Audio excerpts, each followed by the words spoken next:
Ready Player One nous fait voyager en 2045, à l'heure où le monde est au bord du chaos, et où les hommes fuient dans un univers virtuel.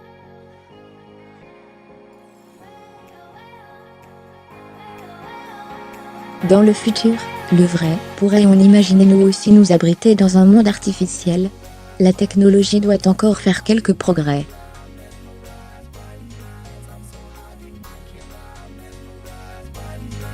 À force de détruire notre planète, elle finit par devenir l'utopie qu'on redoutait.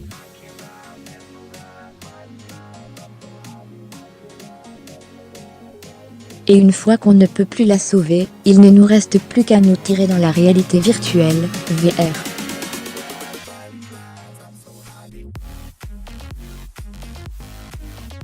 C'est tout de même un peu moins galère que de partir sur Mars, et moins onéreux.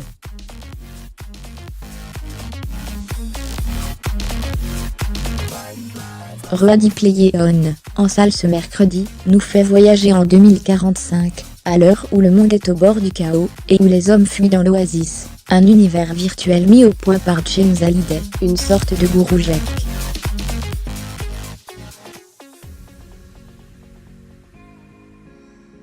La population, équipée d'un casque immersif, et d'une sorte de combinaison, s'y retrouve sous forme d'avatar.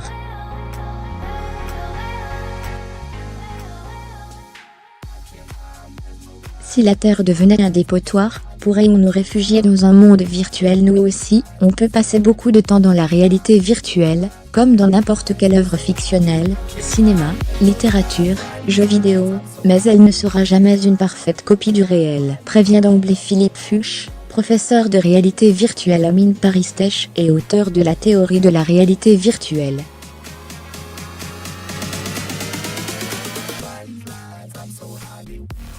Il y aura toujours des indicateurs qui permettront aux joueurs de distinguer la réalité du monde virtuel, l'image ne sera jamais parfaite.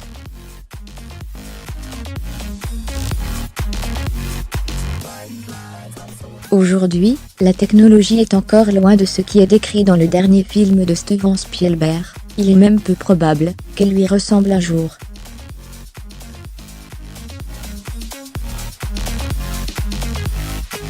On peut rester des heures dans le monde virtuel, si la réalité virtuelle maîtrise bien le visuel, et le son 3D, elle n'est pas tout à fait au point sur le toucher.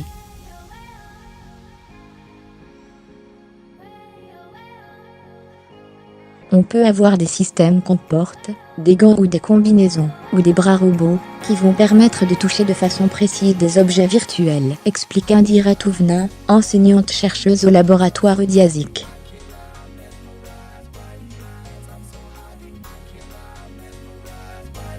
Le tactile peut être simulé avec des vibrations. Par contre, le retour d'effort, la sensation de recevoir un coup par exemple, est plus compliqué.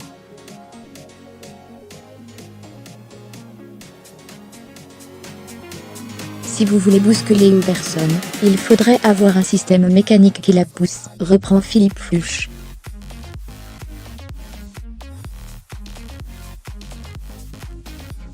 Dans un jeu où on se ferait tirer dessus, on pourrait ressentir une vibration au moment de l'impact d'une balle, mais il manquerait l'effort de la pénétration d'une balle.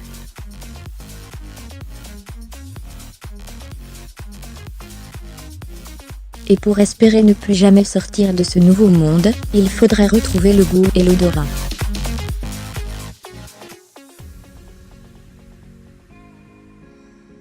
Mais là, on rêve un peu. Dans la réalité virtuelle, les odeurs se mélangent. Quand vous en avez 3 ou 4, le système olfactif ne parvient plus à les distinguer, observe Indira Touvna.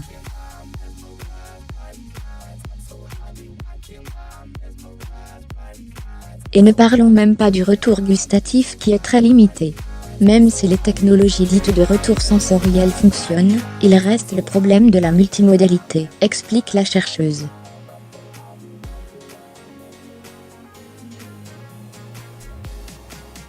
Certaines personnes sont visuelles, d'autres auditives. Si on fait le même retour sensoriel pour tout le monde, les utilisateurs vont ressentir une gêne.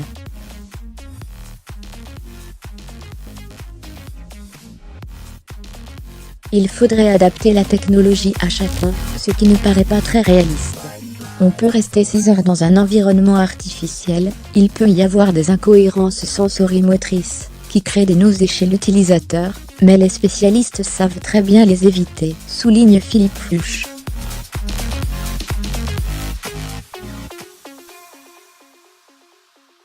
Lorsqu'une voiture freine violemment, et qu'on ne ressent pas le mouvement, on va se sentir malade.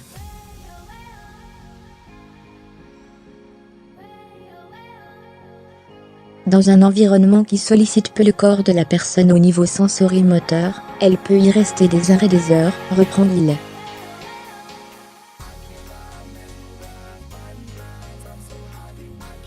En gros, techniquement, rien ne nous empêche de passer 80% de notre temps dans un monde virtuel, mais notre corps nous rappellera à l'ordre à un moment ou un autre, rien que pour boire, manger et dormir. Malheureusement, les images ne nous permettent pas de rester en vie.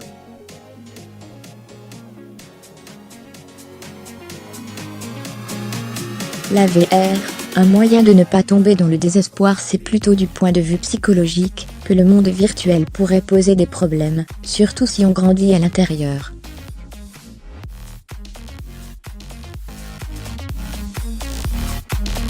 Va-t-on être capable de comprendre comment se comporter, comment agir? Aujourd'hui on apprend dans le monde réel, et on essaie de transposer dans le monde virtuel. On est loin de pouvoir comprendre comment se développer soi-même dans le monde virtuel, interroge Indira Tourvenin.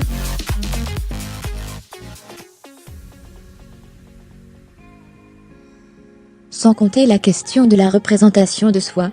Dans Ready Player One, les personnages se cachent derrière un avatar qu'ils contrôlent.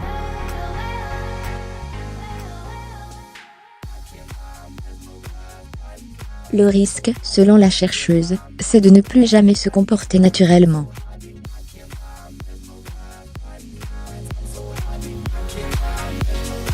Pourtant, la réalité virtuelle a déjà fait ses preuves pour le traitement de certaines maladies mentales, par exemple en aidant à soigner les phobies ou le stress post-traumatique.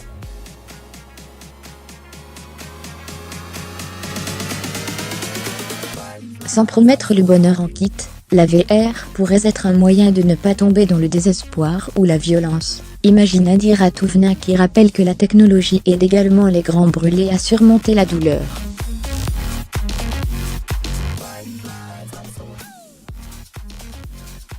On immerge les patients dans des mondes très froids, on n'est pas loin de l'hypnose, c'est de la suggestion.